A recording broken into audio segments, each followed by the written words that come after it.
Hi అండి. అందరికీ నమస్కారం. వ్లాగ్ తీసి చాలా రోజులయ్యింది కదా! అందుకని చెప్పి ఈరోజైతే మార్నింగ్ నుంచి ఆఫ్టర్‌నూన్ వరకు వ్లాగ్ అయితే తీశానండి.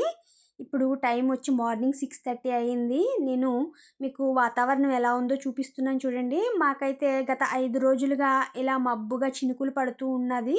చాలా చల్లగా చలేస్తుందండి. గడ్డ కట్టుకుపోతామేమో అన్నట్టుగా ఏస్తుందండి చలైతే. అంత గాలైతే వస్తుంది మాకు. ఇక్కడ చూసారా వాతావరణం అయితే ఎలా ఉందో. కాసేపట్లోకైతే వర్షం అయితే వచ్చేసింది మాకు.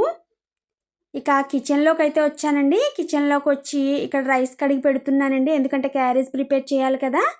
ఒక స్టవ్ పై అయితే రైస్ పెట్టాను. మరొక స్టవ్ పై అయితే ఆల్రెడీ నేను కర్రీ అయితే స్టార్ట్ చేసేసానండి. పచ్చిశనగపప్పు, కొబ్బరి కర్రీ అయితే చేస్తున్నాను నేను. తాలింపు వేశాను ఇక్కడ. ఇదైతే ఆల్మోస్ట్ ప్రిపేర్ అయిపోయింది కర్రీ అయితే. ఇక స్టవ్ ఆఫ్ చేయడమే. ఒక ప్రక్క రైసు, ఒక ప్రక్క కర్రీ కూడా రెడీ అయిపోయింది. ఈ శనగపప్పులోంచి వచ్చిన వాటర్ ఉంటుంది కదండీ! ఈ వాటర్ అయితే నేను వేస్ట్ చేయను. ఎందుకంటే రసం పెట్టుకుంటే బావుంటది. లేదు అంటే పప్పుచారుగా కూడా పెట్టుకోవచ్చు. బావుంటుందండి. వేస్ట్ చేయడం ఎందుకని చెప్పి నేనైతే రసం ప్రిపేర్ చేద్దామని పక్కన పెట్టాను. ఇప్పుడు రసానికైతే పోపు తీసుకున్నాను. ఇక్కడ కరివేపాకు, మెంతులు, ఆవాలు, జీలకర్ర, చారు పోపులు ఉంటాయి కదా! అవి పోపులైతే తీసుకొని చక్కగా ఇలా వేయిస్తానండి. ఇందులోని కొద్దిగా ఉల్లిపాయ ముక్కలు కూడా వేసి అలాగే టమాటా వేస్తాను. టేస్ట్ బావుంటుంది కదా! టమాటా వేస్తే రసం మనకి. ఇవి చక్కగా మరిగిన తర్వాత చింతపండు రసం పిసికి ఇందులో వేస్తానండి నేను. చింతపండు కూడా వేసేసుకోవచ్చు డైరెక్ట్‌గా. అది ఉండచారు అంటారు కదా! అది కూడా బావుంటుంది. మరో ప్రక్క అయితే ఇక్కడ అన్నం పొంగొచ్చింది నాకు. ఇలా అన్నాన్నయితే ఒక్కసారైతే కలిపాను. ఇక ఉడికిపోతే అన్నం వారిస్తే ఇక్కడ అన్నం కూడా రెడీ అయిపోతుందండి. అన్నం అయితే వార్చేశాను. ఇక ఈ చారునైతే పక్క స్టవ్ పై మార్చాను. ఎందుకంటే నాకు వేయించడానికి వీలుగా ఉంటది కదా! అందుకై ఆ పక్క స్టవ్ పై అయితే చారుని మార్చానండి. ఇక్కడ మళ్ళీ పోపు తీసాను దేనికి అనుకుంటున్నారా? నిన్న నైట్ చేసిన రైస్ అయితే ఉండిపోయింది. ఆ రైస్ వేస్ట్ చేయడం ఎందుకని చెప్పి మార్నింగ్ టిఫిన్‌గా ప్రిపేర్ చేస్తానండి. అంటే పులిహోరగా గానీ, లేదు అంటే దద్దోజనంగా గానీ, లేకపోతే ఇలా వామ్ రైస్ కానీ తాలింపు వేస్తాను నేను. రైస్ అయితే వేస్ట్ చేయనండి. మార్నింగ్ రైస్ తినడానికి ఇష్టపడకపోతే ఒకవేళ ఆ రైస్‌నే మధ్యాహ్నం పెరుగులో కూడా వేసుకుంటాం. ఒక్కొక్కసారి అయితే మూత పెట్టి పక్కన పెట్టేస్తానండి నేను. ఇదిగో చూసారా మా పాపకైతే వామ్ రైస్ పెట్టాను. ఎందుకంటే తనకి టైం అవుతుంది. మరో ప్రక్క అయితే క్యారేజ్ పెడదాం కదా అని చెప్పి చల్లారుతుందని గిన్నెలో వేసానండి చారుని. చారు చల్లారిన తర్వాత ఇలా డబ్బాలోకి అయితే వేస్తాను. ఇక క్యారేజ్ కూడా పెట్టేశాను నేను పాపకి. ఎందుకంటే ఆటో వచ్చేస్తుందండి తనకి తొందరగానే వచ్చేస్తుంది.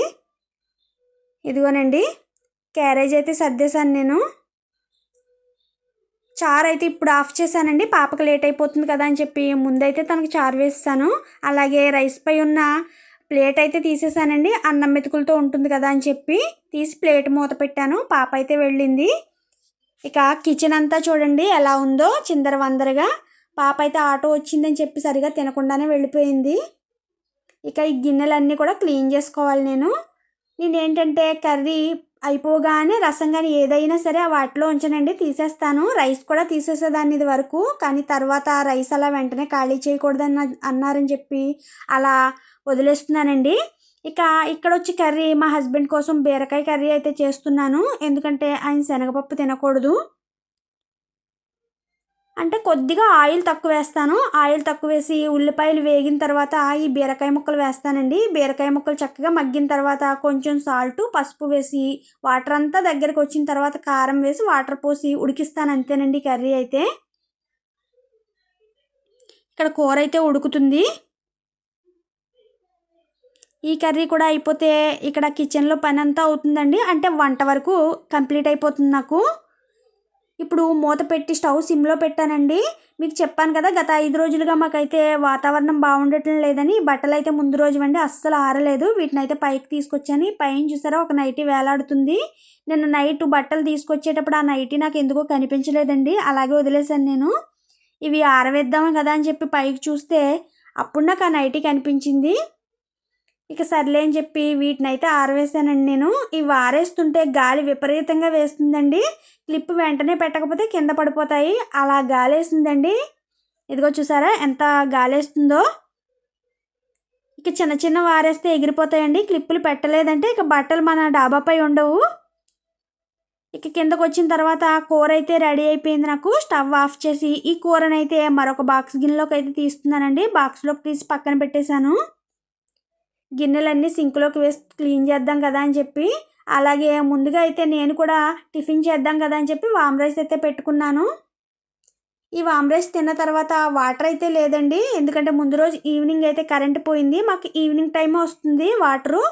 ఇక మార్నింగ్ అయితే మాకు వేరొక వీధిలో అయితే వస్తుందని ట్యాప్, అక్కడికి వెళ్ళి వాటర్ తీసుకొచ్చాను నేను.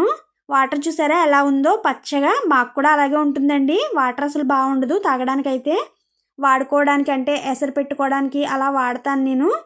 ఇక్కడ టీ అయితే పెట్టుకుంటున్నాను. ఇక ఒక ఇలాచీ వేసుకున్నానండి. డికాషన్ మరిగిన తర్వాత ఇందులో పాలు పోసుకొని చక్కగా మరిగించుకొని టీ అయితే పెట్టుకున్నాను నేను. ఈ టీ తాగిన తర్వాత మనకి కిచెన్లో ఉండే మిగిలిన పని ఉంది కదండి, ఇదంతా చేయాలి అంటే యుద్ధానికి సిద్ధం కావాలి అన్నమాట. ఇదిగోనండి సింకులో చూసారా ఎన్ని గిన్నెలు పోగై ఉన్నాయో. ఇది ఏంటి అనుకుంటున్నారా, ఈ కవర్లో పాల ప్యాకెట్ కవర్లు అలా కవర్లు ఏవైనా వస్తే ఇందులో పెడతానండి, ఒకేసారి పడేద్దాం కదా అని చెప్పి. ఇది వచ్చి గంజి రైసు ఏమైనా ఉంటే ఇందులో వేసుకుంటానండి. ఇది కూడా అంతే, దూరం పట్టుకెళ్ళి పడేయాలండి. వర్షం చూసారా వచ్చేస్తుంది. స్టార్ట్ అయిపోయిందండి వర్షం అయితే. ఇదిగోనండి ఇక్కడ బచ్చల కూర చూసారా ఈ వర్షానికి ఎంత బాగుందో. ఇక సింక్లో ఉన్నటువంటి గిన్నెలు మొత్తం కూడా ఇలా క్లీన్ చేసి సర్ది పెట్టేసుకున్నాను నేను. ఇక కిచెన్లో వర్క్ అంతా అయిపోయిందండి. గదులు కూడా మొత్తం సర్ది పెట్టేశాను నేను.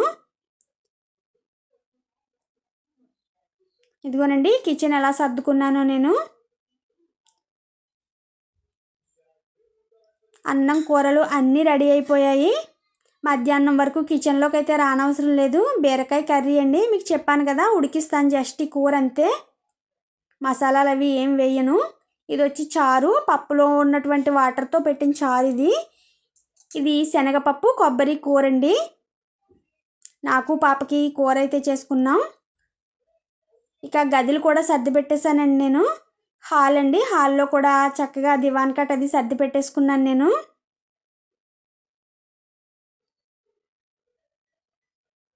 ఇదిగోనండి ఇది ఫ్రంట్ రూమ్ అండి. ఈ రూమ్ కూడా సర్ది పెట్టేశాను. ఇది బెడ్రూము. మొత్తం అన్ని రూమ్స్ కూడా క్లీన్ చేసి పెట్టుకున్నానండి. అంతేనండి, ఈ వ్లాగ్ నేను ఇంతటితో క్లోజ్ చేస్తున్నాను. ఈ వీడియో మీకు నచ్చిందనే అనుకుంటున్నానండి. ఈ వీడియో కనుక మీకు నచ్చినట్లయితే తప్పకుండా లైక్ చేసి షేర్ చేసి సబ్స్క్రైబ్ చేయండి. కొత్త వాళ్ళు ఎవరైనా మన ఛానల్ ఫస్ట్ టైం కనుక ఎవరైనా చూస్తే 2-3 వీడియోలు చూడండి, మీకు నచ్చినట్లయితే సబ్స్క్రైబ్ చేయండి. ఇదిగోనండి మొత్తం అయితే ఇల్లు ఇలా క్లీన్ చేసి పెట్టుకున్నాను నేను. ఓకేనండి, ఈ వీడియో